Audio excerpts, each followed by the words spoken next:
नमस्कार देवियों और सज्जनों, व्यालोकवाणी में आप सभी नमस्कार। का स्वागत है। और हमारे साथ हैं संदीप आर के सिंह, आप लोगों के सुपरिचित। स्वागत कर लेते हैं पहले इनका।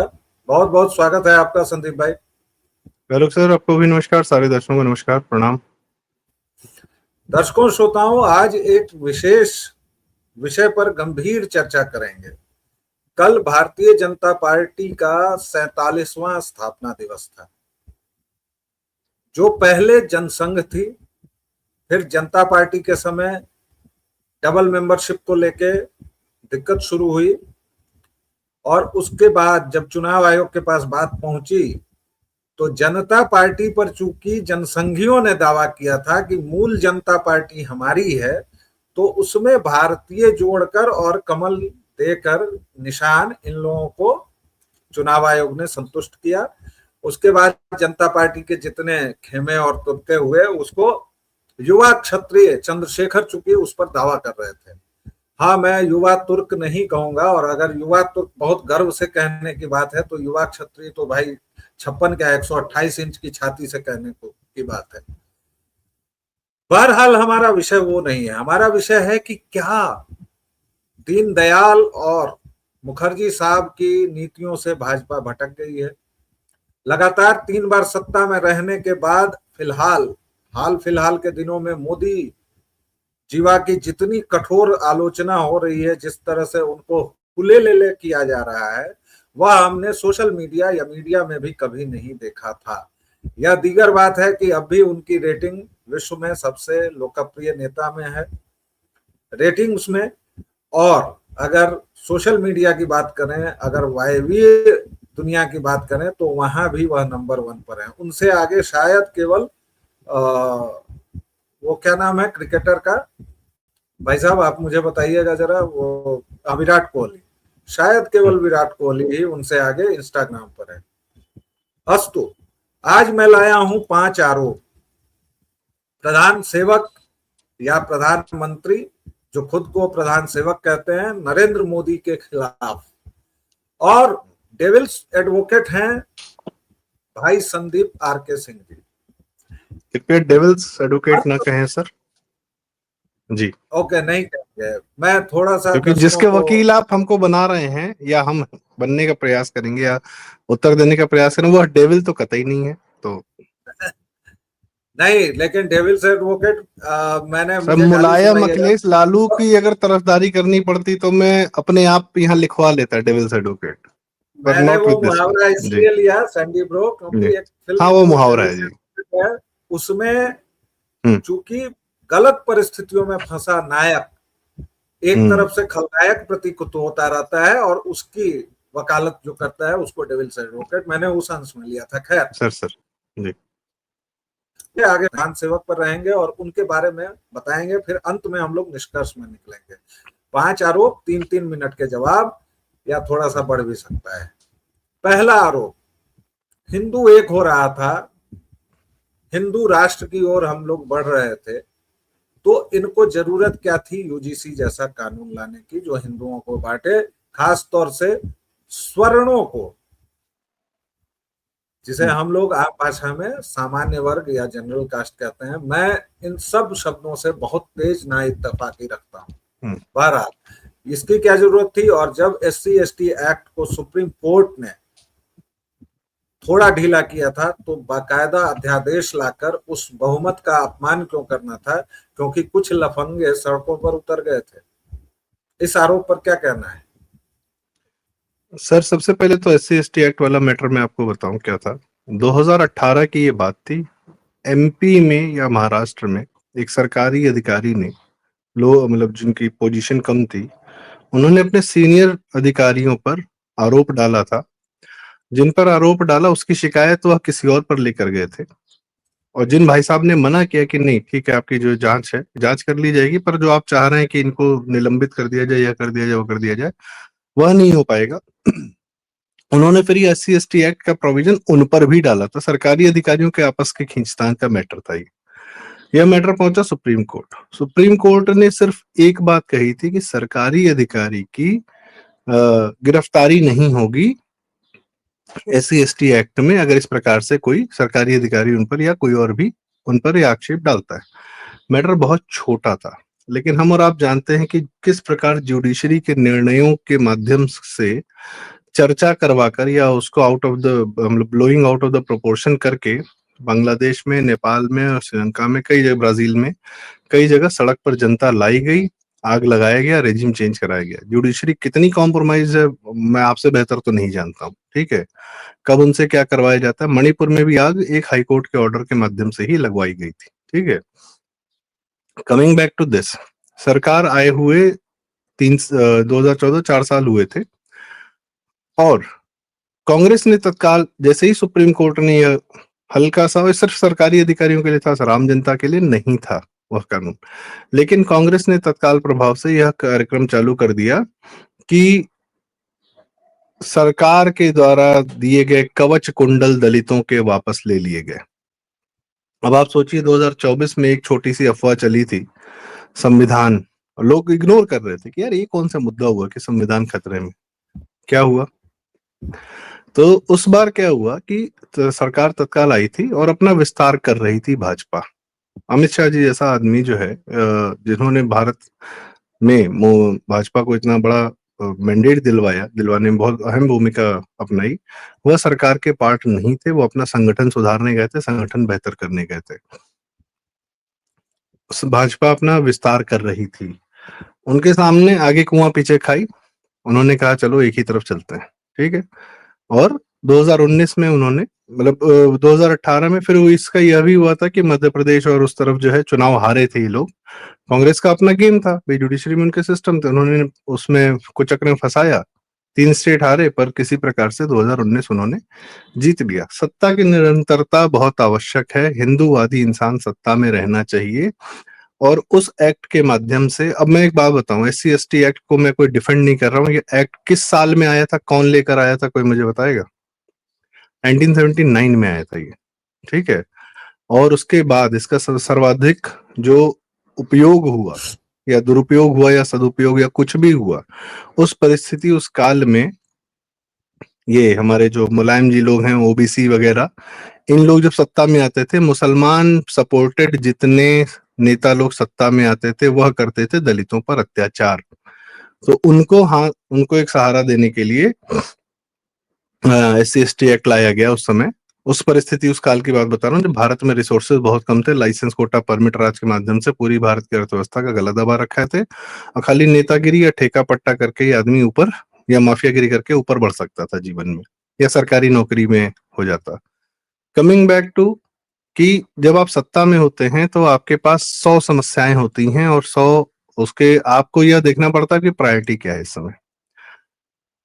यह समस्या जो है, SC/ST एक्ट हो या 498 हो, या महिलाओं जो आजकल जो फर्जी आरोप लगा दे रहे हैं, हर प्रकार के फर्जी आरोप में कई लोग जेल में बंद हैं, यह समस्या बेसिकली जुडिशरी की है। मिसयूज की बात हो रही है ना कि SC/ST एक्ट का मिसयूज हो रहा है, तो मिसयूज करने कौन दे रहा है। हमारा लार्जर इशू क्या है, जुडिशरी ने जो 3 करोड़ 4 करोड़ केसेस पेंडिंग कर रखे हैं, उसी कुचक्र में तो हमको और फंसाया जाता है SC/ST एक्ट के माध्यम से।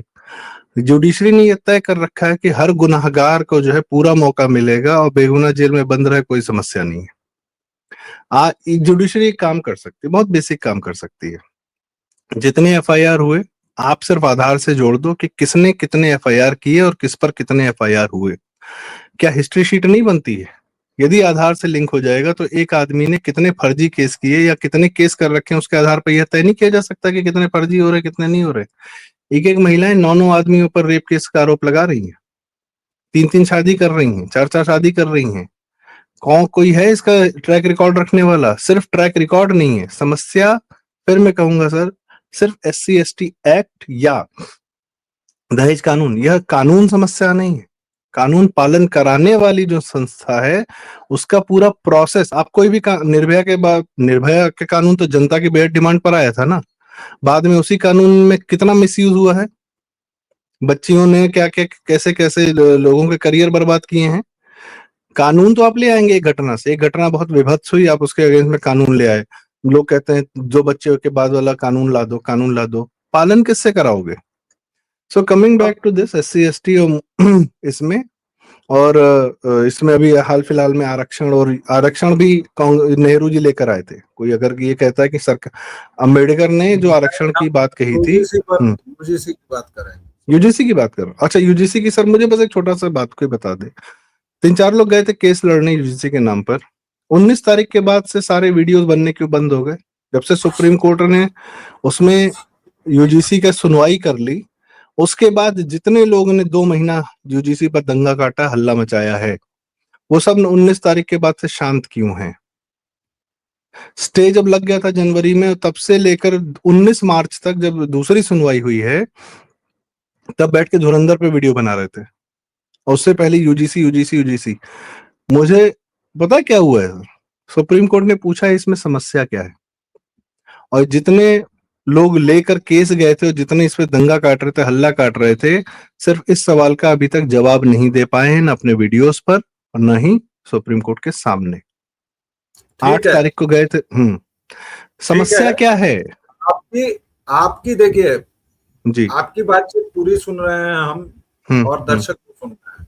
थोड़ा सा टाइम का ये है तो हम लोग उतने समय में अपनी बात रखें। आपने यूजीसी और इस पर कहा, फैसला दर्शक करेंगे, अंत में मैं भी अपना निष्कर्ष दूंगा। दूसरा, आपने जुडिशरी की बात की, दूसरा पाप यही है, जुडिशरी की नाकों में नकेल कब कसेंगे प्रधान सेवक जी? भाई 303 सीटें आपको दी जनता जनार्दन ने, आपने 370 जैसा मसला हल कर दिया, तो ये जुडिशरी कौन सी चीज है भैया? किस खेत बता रहा हूं सर, बता रहा हूं ना, जुडिशरी सर एक लाइन प्रश्न पूरा होने दीजिए। जी। 2014 में सरकार बनी, आपने पहले ही साल एनएलपीजे करके जुडिशियल रिफॉर्म्स की कोशिश की, सुप्रीम कोर्ट ने मट्ठा डाल दिया, सुप्रीम कोर्ट ने आपको लतार लगाई, तमाम चीजें भैया 12 साल बीत गए, आप उसको फिर नहीं करेंगे, ये है दूसरा पाप। इसका जवाब है सर, ये बड़ा कहा जाता है कि 12 साल हो गया, कुछ हुआ नहीं, कुछ किया नहीं। हम अपने घरों में, आप भी घर के लड़के हैं, हम भी घर के लड़के हैं, माताजी पिताजी हम लोग को कुछ काम धन दिया करते हैं, बताया करते हैं, ये भी होना है, वो भी होना है। अक्सर लोगों का पर्सनल अनुभव रहता है, मेरा भी रहा है, और हमें भी किसी प्रकार से समझाना ही पड़ा लोगों को कि कितने काम किए गए हैं 1 साल के अंदर। ये अपने अपने घरों की बात बता रहा हूँ, कृपया उन पर भी तो ध्यान दें। आप यह नहीं कह सकते कि जो काम आपने बताया था वो हो गया, तो उसके बाद दूसरा ये क्यों नहीं हुआ, फिर वो क्यों नहीं हुआ, फिर वो क्यों नहीं हुआ, और ये लगातार कांस्टेंट हमें सुनाई देता है। फिर बैठ के समझाना पड़ता है कि अरे ये तो हो गया, ये हो गया, ये हो गया, ये हो गया, 1 साल में ये 4 काम हुए, मानो तो सही। ये नहीं हो सकता कि जो हो गया उसको हम भूल जाएंगे। Coming back to judiciary, judiciary पर लगाम क्यों नहीं लगाई गई? एक एनजीएससी लाने का प्रयास किया गया था, फिर जुडिशरी में आपके भाजपा के या कहाँ के कितने लोग, अभी आप सत्ता में आए हैं, अभी अभी आए हैं। मोदी जी ने एक बात कही थी कि 2014 में कि हमें यह तो पता था कि हालत खराब है, पर कितनी खराब है हमें यह सत्ता में आने के बाद पता चला। आपकी बैंकिंग व्यवस्था ध्वस्त थी, आप पे कितने का कर्जा था, आप पर आया आपकी सुरक्षा व्यवस्था एकदम चौपट हो गई थी। आप कहाँ पर आपकी मैन्युफैक्चरिंग का कोविड में पता चल गया क्या मैन्युफैक्चरिंग कर रहे हैं। सेल्स टैक्स आप जीएसटी ला रहे हैं, किस तरीके से ला रहे हैं, कितने, मैं फिर ये कह रहा हूँ कि कितने कार्य हुए हैं, सवर्णों के लिए नहीं हुए। जीएसटी आई है तो किसका आर्थिक व्यवस्था, अगर यूपीआई आया है, डिमोनेटाइजेशन हुआ है, बहुत सारे काम एक एक करके ही करेगा ना आदमी। जुडिशरी की बात बता रहा हूँ, जुडिशरी की नकेल कसने के लिए सबसे बड़ा कार्य क्या करना पड़ा है? नक्सलवाद खत्म करना पड़ा है। अब लोग कहेंगे नक्सलवाद से जुडिशरी का क्या? सलवा जुलूम जब नक्सलियों को खत्म करने के लिए छत्तीसगढ़ की सरकार लाई थी, उस सलवा जुलूम को खत्म किसने किया? यही कोर्ट, एनजीओ फंडेड वकील और एनजीओ फंडेड जो है पूरा एजेंडा चलाकर सुप्रीम कोर्ट में, ये जो कांग्रेस के तरफ से प्रेसिडेंट का चुनाव लड़ रहा था या वीपी का चुनाव लड़ रहा था, वाइस प्रेसिडेंट का चुनाव लड़ रहा था, उसके माध्यम से सलवा जुलूम खत्म करवाया गया। फिर नक्सलाइट्स को पूरी फ्री रन दिया गया। वो नक्सलाइट्स पूरी वसूली करके किसको फंड करते हैं? दिल्ली के वकीलों को फंड करते हैं। ये अभिषेक मनु सिंघवी और इंदिरा जयसिंह, और बाहर से जो एफसीआरए का पैसा आता है किसके पास आता है? ये जुडिशरी के पास नहीं आता है। और ये वकीलों के खर्चे कहाँ है? वकीलों की आमदनी तो चलो कभी कभार उन्होंने राज्यसभा लोकसभा का अपना एफिडेविट डाला तो समझ में आ गया कि अभिषेक मनु सिंघवी 28 करोड़ के आदमी, 18 करोड़ के आदमी, 28 करोड़ के हो गए, पता नहीं, वट एवर इट इज, धुरंधर से ज्यादा कमाई कर रखे हैं। और ये कपिल सिब्बल के 500 पता नहीं कितने 100 करोड़ का है हिसाब किताब, और जुडिशरी के आंगन में कितनी फॉरेन की गाड़ियां दिखती हैं, ये हम सब ने देख रखा है। इन पर नकेल कौन लगाएगा? अब जब आपने नक्सल निपटा लिए, तब आपने एफसीआरए के कानून को छेड़ा कि अब एनजीओस पर लाओ, क्योंकि अगर एनजीओस पर पहले आप लगाते हो क्रिश्चियन मिशनरीज, आपने जुडिशरी में क्रिश्चियन मिशनरी के खिलाफ कभी कोई केस सुना?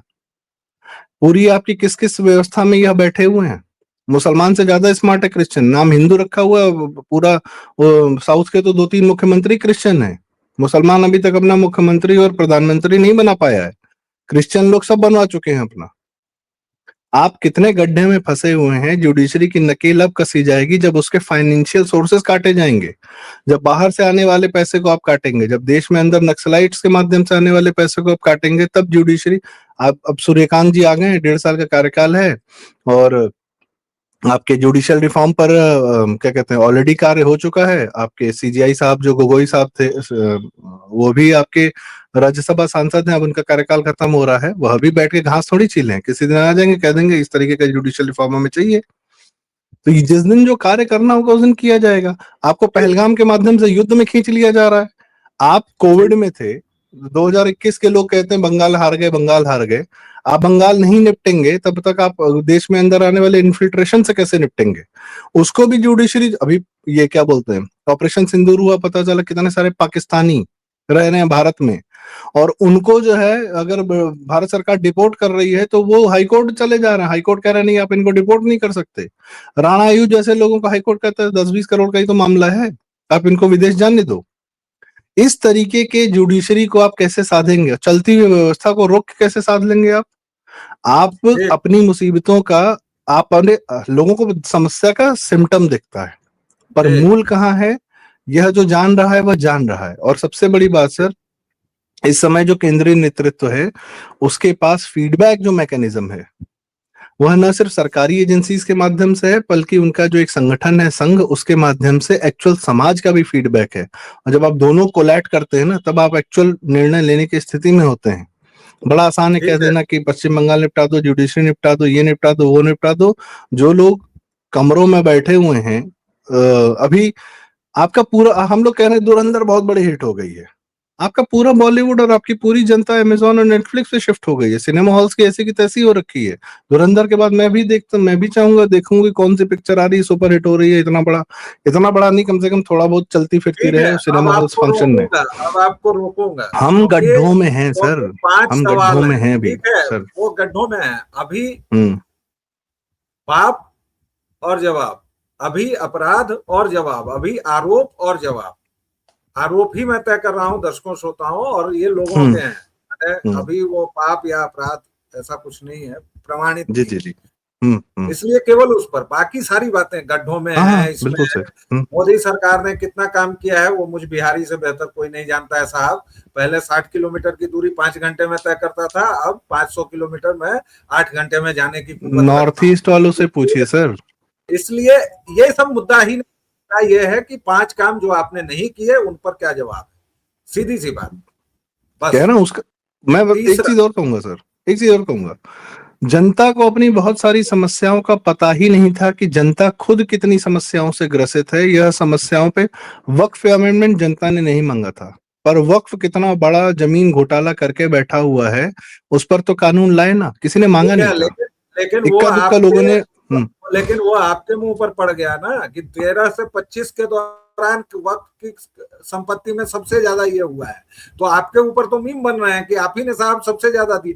अब उसकी फिर से आप, मैं वही कहूंगा कि मूल में कोई नहीं जाएगा कि उतनी संपत्तियां आई, ये पता चला इस राज्य में, पहले तो पते नहीं चल रहा था। इसका मतलब ये थोड़ा है कि इस सरकार ने जाके करवा दी, चूंकि भाई कानून तो वही था ना। शुरू हुआ काम और एक एक चीज का हिसाब रखा जाने लगा, इसलिए अचानक से, वरना वो जो छुपा हुआ था वो छुपा हुआ था। खैर, सर उत्तर प्रदेश में बलरामपुर में छांगोर आदमी जो है मेरे सर, पास लोग 3 आरोप और हैं, 5 आरोप मैं लेके आया था, प्लीज मैं बिल्कुल रोकूंगा आपको। और अब हम केवल मुद्दे पर बात करेंगे। तीसरा आरोप, यूनिफॉर्म सिविल कोड काहे नहीं लाए जी? तुम्हारे राज्यों में तो 3-3 राज्य ले आए हैं, तुम काहे नहीं हिट एंड लाए? ट्रायल मेथड चल रहा है ना sir, hit and trial method चल रहा है ना। एक एक प्रदेश ला रहा है धीरे धीरे। कोई कहीं पर जो है अच्छा, उसको टुकड़े टुकड़े में आप ला रहे हो, आप 3 तलाक की बात करते हो, या आप चाहे शादियां एक से ज्यादा शादियां बैन करने की बात गुजरात में करते हैं, या हेमंत विश्व शर्मा जी करते हैं। भाई मैं तो कहूंगा अगर उत्तराखंड ला सकता है तो उत्तर प्रदेश अभी तक क्यों नहीं लाया है? जबकि उत्तर प्रदेश में मुसलमानों को शांत रखना बाबा जी को बहुत अच्छे से आता है। यूसीसी के ये सारे प्रावधान अभी सबसे पहले तो उत्तर प्रदेश में लागू होने चाहिए, अभी तक उत्तर प्रदेश में नहीं आया। बाबा जी से नाराज है, जाइए यूसीसी काहे नहीं ला रहे बाबा जी? अगर उत्तराखंड काहे नहीं ला गुजरात रहे हैं? लागू कर सकता है तो बाबा जी क्यों नहीं कर रहे काहे नहीं कर रहे हैं? हैं? ये तो मैं आपसे पूछ रहा हूँ सर, काहे नहीं कर रहे हैं? ओके। देखिए है क्या ना सर, सब यूसीसी क्या जिन मुद्दों के लिए जिन जो घोषणा पत्र है या संकल्प पत्र है, जिन मुद्दों पर अपना जीवन जिया गया है और पीढ़ी दर पीढ़ी यह मुद्दे पास ऑन किए गए हैं, चाहे चुनाव हारे हो चाहे चुनाव जीते हो। दो तो हो गए, 370 और राम मंदिर, तीसरा यूसीसी बचा है। उसके फिर वही कह रहा हूँ सर, हमारे कहने से यूसीसी के क्या प्रावधान आने चाहिए, क्या क्या प्रावधान है जो लोग यूसीसी की डिमांड कर रहे हैं, उसमें वो क्या क्या चाहते हैं हमको ये बता दें। वो दो तीन लाइन बता पाएंगे कि 2 से ज्यादा बच्चे बैन हो जाने चाहिए, एक से ज्यादा शादी बैन हो जानी चाहिए। भाई साहब और भी तो बहुत कुछ होगा। और यूसीसी पर आप जेसाई दीपक को भी सुने एक बार, वह कहते हैं कि यूसीसी आने से हिंदुओं का ज्यादा नुकसान होगा। ये जेसाई दीपक कहते हैं, कई बार कह चुके हैं, पूरे डेटा के साथ, फैक्ट्स के साथ। ठीक है, तो अभी एनालिसिस चल रही है कि क्या प्रोस हैं क्या कॉन्स हैं, और बिल्कुल चल रहा होगा, तैयारी की गई होगी, ठीक। रखा गया होगा उसके चलिए इस मसौदे पर यूसीसी पर हो सकता है सरकार ने ये जनता से वो भी मांगा हो, जैसे नहीं ये अक्सर एनईपी मसला जी। ये, ये मसला बहुत और ज्यादा खोद खाद की मांग नहीं इसमें कर रहा बहुत है, सारे क्योंकि प्रावधान है सर। आपने जो यूनिफॉर्म जवाब सिविल दिया कोड सर वो मुसलमानों, सर एक बात और, यूनिफॉर्म सिविल कोड सर मुसलमानों के लिए नहीं है। उसमें आपके बहुत सारे आपके ट्राइबल्स को जो कानून दिए गए हुए हैं, आपके बहुत सारे एससी एसटी को जो कानून दिए गए हैं। यूसीसी का मतलब है पूरी जनता को एक साथ एक ही छड़ी से हाँकने लगेंगे। ठीक है, और आप उनको भी डिस्टर्ब करेंगे जिनके अपने कल्चरल कानून चले आ रहे हैं, जिनको वह विशेषाधिकार मिले हैं। मुसलमानों के तो अधिकार खत्म होने ही चाहिए, विशेषाधिकार, इसमें तो मुझे शंका ही नहीं है। उनको कोई विशेषाधिकार का भी नहीं मिलना ठीक है। चाहिए। अब इस हम्म। आरोप के बाद चौथा, हम्म। मंदिर हमारे कब लौटाएंगे? और एक राम मंदिर बन गया तो उसके बाद काशी मथुरा का क्या हो रहा है? भाई ज्ञानवापी में वो फव्वारा जिसे कह के अपमानित किया गया, वो शिवलिंग मिला था, उसकी सुनवाई क्या हो गई, कहाँ चली गई? उसके बाद आपका संभल में इतना बड़ा सब कुछ हुआ, उसी संभल में योगी जी वह गरज के कहते हैं कि सालार मसूद भी वही था, इंक्रोचर था और तमाम चीजें, जिस पर आज तक उर्स और क्या क्या होता रहा है। निजा टेम्पल मेला बंद करा दिया। इंडाउमेंट टेम्पल इंडाउमेंट एक्ट क्यों नहीं पलटा? और हमारे सारे मंदिर हम सनातनियों को क्यों नहीं दे रहे हैं? इस पर क्या कहेंगे आप? सनातनियों में किसको देना है सर? सनातनी किसको दे मतलब दें? सनातन, इसका कोई बात ये सही नहीं है, होता, सनातनी ठीक है। मतलब सनातन। दूसरी बात यह है कि जैसे राम मंदिर न्यास बना, तो मुझे लगता है कि वह राम मंदिर तो बना ही बना, उससे बड़ा भी, उससे बड़ा तो नहीं, उतने ही इक्वलेंट कार्य ये हुआ कि आपके समाज के जो सबसे निष्कपट लोग या जिनका चरित्र एकदम साफ सुथरा रहा, वह उस न्यास के मेंबर बने। ठीक है, सुप्रीम कोर्ट के आदेश से एक चीज बस जोड़ दूं प्रश्न में, कि इसी वजह से तिरुपति जो सबसे ज्यादा कमाने वाले मंदिरों में एक है, सबसे ज्यादा पैसे देता है, वहां ईसाई बैठे हुए हैं, वहां गाय की चर्बी प्रसाद में बांट दी जा रही है, और फिर भी आप अगर ये प्रश्न पूछ रहे हैं कि किसको देना है, तो थोड़ा सा दिक्कत लगता नहीं है। नहीं नहीं नहीं, मैं सर मैं आप या आपकी, कोई भी, आप या सरकार, आप मतलब संदीप जी नहीं पूछ रहे हैं, मैं हाँ ये कह रहा हूँ जी।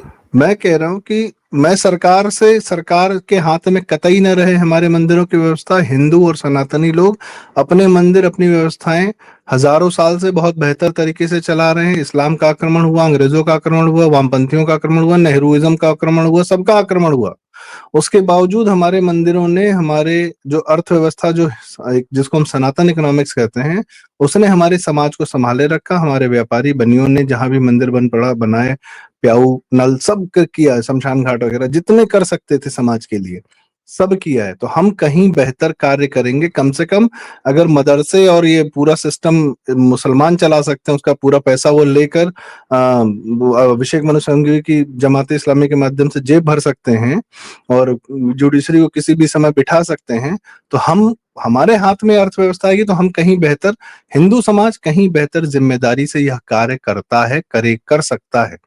तो कोई हम पर ये लांछन ना लगाए कि हम नहीं कर सकते हैं और क्रिश्चियन चर्च लोग कर सकते हैं और एसजीपीसी गुरुद्वारे मैनेज कर सकती है, हम मंदिर नहीं मैनेज कर सकते। हम बेहतर तरीके से कर सकते हैं, नो डाउट अबाउट इट। इस पर एम रमेश जी हैं तमिलनाडु में, वह पूरा कार्य कर रहे हैं। और यह समस्या ज्यादा भीषण, जो आपने तिरुपति की बात की, यह समस्या ज्यादा भीषण जो है साउथ में है। और यह भी नेहरू के काल की ही पैदा की हुई समस्या है कि 44,000 टेम्पल, उनके मंदिर, उनकी जमीनें, और एक एक केस चल रहा हाई कोर्ट में कि जमीनें वापस कर दो, मंदिर को बेच रहे हैं, इस्लाम कब्जा करता जा रहा है केरल के मंदिरों पर। यह तत्काल प्रभाव से, पर यह अभी भी राज्य सरकारों के हाथ में है, यह आपका सेंट्रल सब्जेक्ट है ही नहीं। यह जो मुद्दा है, यह टेम्पल इंडाउमेंट एक्ट किसका सब्जेक्ट है? वो तो सेंटर का ही है, क्योंकि नरसिम्हा राव ही लाए थे वो, तो उसको नहीं, वो हटाइए। तो वो वाला है सर, वो तो प्लेसेस ऑफ वर्शिप एक्ट है। प्लेसेस हाँ, ऑफ और वर्शिप एक्ट टेम्पल है, इंडाउमेंट, नरसिम्हा राव जो लाए थे कि आप अपने, हाँ, हाँ, तो कि प्लेसेज आप ऑफ अपने वर्शिप एक्ट हाँ, को भी हटाइए, और ये temple endowment act places of को आप। वर्शिप एक्ट की, अब वही बात है, प्लेसेस ऑफ वर्शिप एक्ट का क्या सदुपयोग किया गया? आपका सर्वे हुआ ज्ञानवापी में, आपका सर्वे हुआ भोजशाला में, आपका सर्वे हुआ संभल में। प्लेसेस ऑफ वर्शिप एक्ट ये लोग होशियारी में, असदुद्दीन के बाप लिखे थे, वो भी कोई फसासुद्दीन या रहे होंगे, कुछ इस टाइप का नाम उनका। तो वो उसके बाप ने वो प्लेसेस ऑफ वर्शिप एक्ट लाया था 92 के बाद में, बाबरी के बाद में, कि और किसी मंदिर पर जो है, जो जैसा करेक्टर है 47 में वैसा ही रहेगा।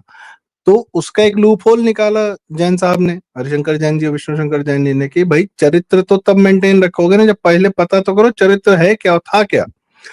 कृष्ण जन्मभूमि का जो खैर अभी हम लोग थोड़ा सा डाइग्रेस कर रहे हैं। प्लेसेस ऑफ वर्शिप एक्ट अलग है, टेम्पल एंडाउमेंट अलग है। जी जी मुझे लग जी। रहा है इस पर बिल्कुल कार्य हो रहा होगा, ठीक है। आप सोचिए, राम मंदिर न्यास में भी सरकार का एक प्रतिनिधि रखा गया है, उत्तर प्रदेश सरकार का। कितना सही है कितना गलत है मुझे नहीं पता, कि पूर्ण अभी की सरकार ठीक है तो अभी सरकार का एक आदमी रखा जाएगा तो ठीक रहेगा। अखिलेश की सरकार आ जाएगी और राम मंदिर न्यास में अखिलेश अपना कोई प्रतिनिधि मुसलमान भेज देंगे तो फिर क्या होगा? तो मैं यह नहीं जानता हूं कि सरकार का क्या कहते हैं दखल होना चाहिए, नहीं होना चाहिए, क्या होना चाहिए। अभी हम लोग मंथन काल में हैं, और मंदिरों को जितनी जल्दी सरकारें छोड़ दे, साउथ की सरकारें छोड़ दें तो और बेहतर रहेगा, क्योंकि वहां बहुत ज्यादा धन है, चाहे तिरुपति। और वाकई में यह कम से कम 2-4 कानून तो आ सकते हैं कि आप कम से कम, अगर हिंदू मंदिर है तो हिंदू लोग ही जो है उसके कम एक नॉमिनल बेसिस, भाई चर्च कौन सा हिंदू जाके चलाता है? मस्जिदों और एसजीपीसी में कौन सा हिंदू को तुम एंट्री दे देते हो? तो हमारे हिंदुओं में क्यों तुमको घुसना है? क्योंकि यहाँ अर्थव्यवस्था बहुत बड़ी है, पैसा बहुत बड़ा है। यहाँ तत्काल जी प्रभाव से कम से कम यह तो कर दें कि कम, सिर्फ अगर बोर्ड चल रहे हैं, कुछ भी चल रहा है, जैसा भी चल रहा है, उसमें किसी भी विधर्मी का, अधर्मी का दखल नहीं होगा, मात्र एक हिंदू ही यह कार्य कर सकता है। पर ठीक बात, ठीक बात। जी तो ये अब जी आखिरी, इस चर्चा को हम दूसरे भाग में भी ले आएंगे दर्शकों, लेकिन चूंकि मैंने हम्म। कह दिया था, आप जानते हैं मैं वचन का थोड़ा पक्का रहने की कोशिश करता हूं, तो 5 सवाल 5 जवाब था, तो 5वां सवाल, कब तक नेहरू मौलाना के नाम पर खेपते रहेंगे भाई? और आप अभी तक फिर से वही 12 साल, अभी तक आपकी इतिहास की किताबें वही मक्कारी और झूठ पढ़ा रही हैं। थोड़ा सा आप चेंज करते हैं तो जुडिशरी वाला बवेला ले आते हैं। आपके शिक्षा मंत्री दरअसल कुशिक्षा मंत्री हैं, जो बिना मतलब अनावश्यक विवादों को हवा देते हैं, जो जरूरी काम है वो नहीं करते हैं। आप अभी तक रक्षात्मक मुद्रा में आते हैं जब कोई कहता है कि शिक्षा का भगवाकरण हो रहा है। आप ये क्यों नहीं गरज कर कहते हैं कि हाँ हो रहा है और हम कर रहे हैं, और ये देखो अभी कम किया है, ये देखो आगे की योजना क्या है? इस मामले ये में क्या मैं मसला? आपसे पूर्णतः सहमत हूँ। अब कि शिक्षा मंत्रालय को लावारिस की तरह छोड़ दिया गया है, जो राग दरबारी में लिखे थे कि देश की शिक्षा व्यवस्था रास्ते में पड़ी एक कुतिया की तरह जिसको कोई भी लात मार देता है। तो यहाँ शिक्षा मंत्रालय का वही हाल है, इसमें मुझे शंका नहीं कहने में। बहुत सारे ऐसा नहीं कि अभी 12 साल में रिसर्च नहीं हुए, राखी गढ़ी और बहुत सारे ऐसे रिसर्चेस चल रहे हैं जिसके माध्यम से एक एक तो आर्यन इन्वेजन थ्योरी अब पता नहीं क्यों पढ़ाई जा रही है, पूरी तरह बस्ट की जा चुकी है, ध्वस्त की जा चुकी है, उसका ना कोई सबूत है ना कोई बात है।